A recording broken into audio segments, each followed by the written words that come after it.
Do you ever wonder where all the bizarre claims of advanced scientific knowledge in the Qur'an come from? I'm not talking about the genuine science discovered by the Greeks 1,000 years before the Qur'an was written, which is in there. I'm talking about the absurd claims that the speed of light, black holes, the Big Bang, and the Ibanez RG470 electric guitar with lockable tremolo arm were all predicted in the Qur'an. To know the truth of these claims, you need to know a fair bit about science and history. Unfortunately, most people don't. And that goes double for the young and quadruple for the young Muslim, aching to believe his or her culture is not based on lies and irrationality. The Qur'an was written 1,400 years ago, but for approximately 1,370 of those 1,400 years, nobody was making any claims concerning so-called scientific miracles in the Qur'an. Why not? If they are so clear, so unarguable as to be considered proof, why did these claims only begin to appear so recently? One would have thought having a book containing scientific miracles would have been a powerful advantage to any competent civilization. Yet the technology in Muslim countries today is almost exclusively purchased or copied from the non-Islamic world. One would have thought, with the aid of the Qur'an, a book supposedly jam-packed full of medical, biological, geological and cosmological knowledge, that Islam would have produced an Isaac Newton or an Einstein centuries before the real ones came along.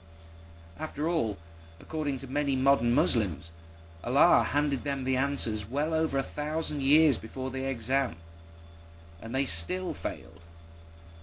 For a modern Westerner, it is hard to imagine being part of a culture that is technologically backwards. We in the West have never seen Islam produce a technological marvel. Imagine it. Imagine Islam producing a hypersonic jet, or a robot as capable as those found in science fiction.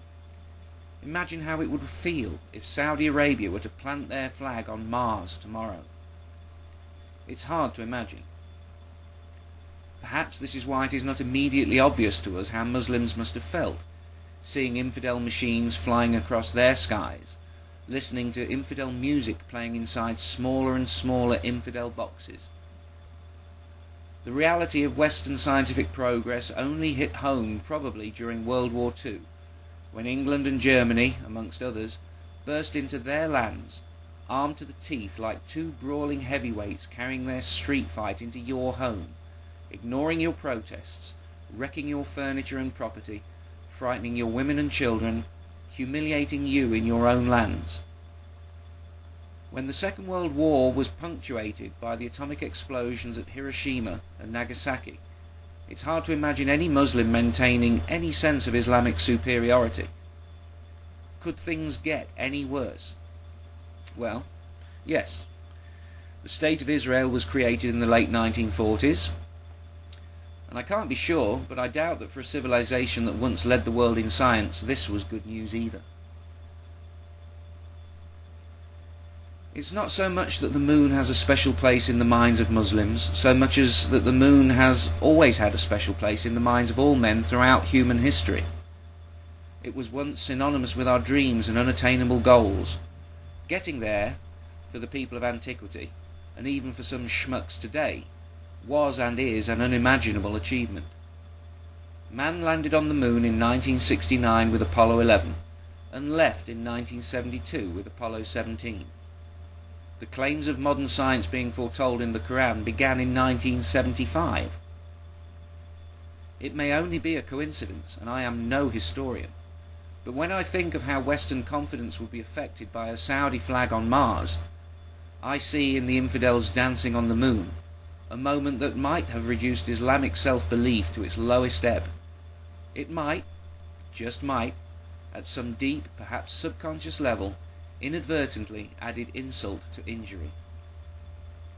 Who else but a desperate people would try to spread the lie that Neil Armstrong converted to Islam? Desperate is the key word. The time was right. Meet Maurice Bucaille. You are now looking at one of the most selfish, irresponsible assholes the world has ever produced. In 1975, Bucaille, a French doctor of medicine and a Catholic, was employed as the family physician of the late King Faisal of Saudi Arabia.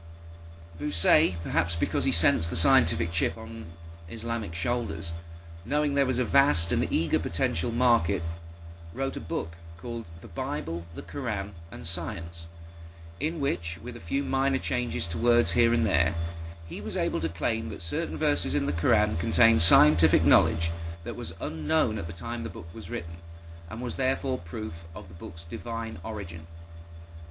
The book was snapped up. Bucaille became a millionaire. How many young minds has he shackled to Islam? Maybe millions. But he probably got less than $1 for each one. Since then, it has become an industry. It's called bucaillism, and YouTube is swamped with videos attempting to attract new believers through this simple sleight of hand. And sadly, it works. Many young minds, ignorant of Bucaille's reinterpretation of words and verses that had stood for centuries, are persuaded to accept Islam due to what they now perceive as miraculous knowledge in the Qur'an. An entire commission was formed to make use of this propaganda tool. Western scientists, many who profess existing religious beliefs, perhaps why they were selected, have been lured to attend scientific conferences in Islamic states with the aid of first-class plane tickets for them and their wives, rooms at the best hotels, and of course, cold hard cash. The scientists were reassured that the commission was completely neutral, and in fact welcomed any information contradicting the Qur'an. By the time the scientists realized what was really happening, it was too late. They were interviewed on videotape and forced, politely, to parry endless questions, sometimes for hours, all intended to elicit just one soundbite of just a few seconds, one tired, ill-considered answer that could be used to make it seem that these Western scientists saw miraculous knowledge in the Qur'an. The more thoughtful mind asks if the scientists concerned actually converted to Islam, as they should if they meant what they said. Invariably, the scientists' reaction was to get back home as quickly as possible and never go near Islam again. It should be noticed that invitations to similar conferences are rarely accepted these days, and never by scientists with a reputation to protect. In the sidebar is a link to an excellent article written by Daniel Golden, a staff reporter for the Wall Street Journal. I strongly urge you all to read it if you want to understand how bucaillism works.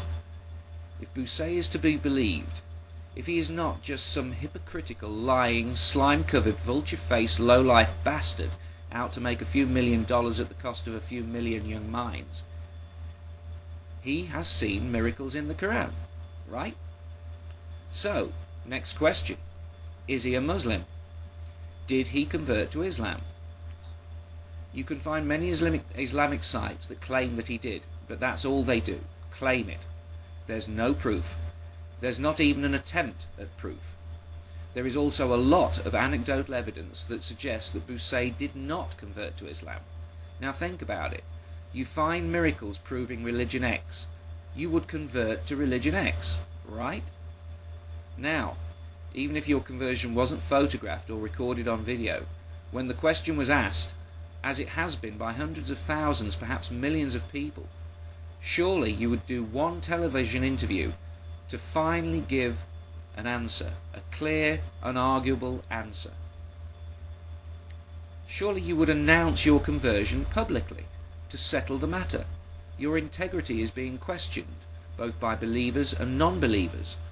Pro-Islamic media and websites should have been crying out for him to say the Shahada on camera. I'm sure they would have paid him a lot of money to do it, and surely Allah would want him to do it. So why is there nothing but silence from Bucaille? Doesn't he want to save all those non-Muslim souls? Doesn't he want to defend his integrity? Why is there not a single photo of him at prayer in a mosque? Who were the two witnesses required by Islamic ritual if he said the Shahada?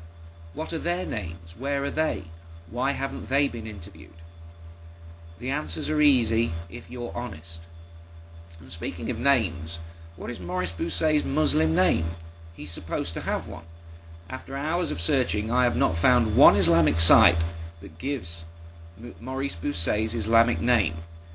Cat Stevens became Yusuf Islam. Cassius Clay publicly became Muhammad Ali, what did Maurice Bousset become? I've got a name for him. Wanker.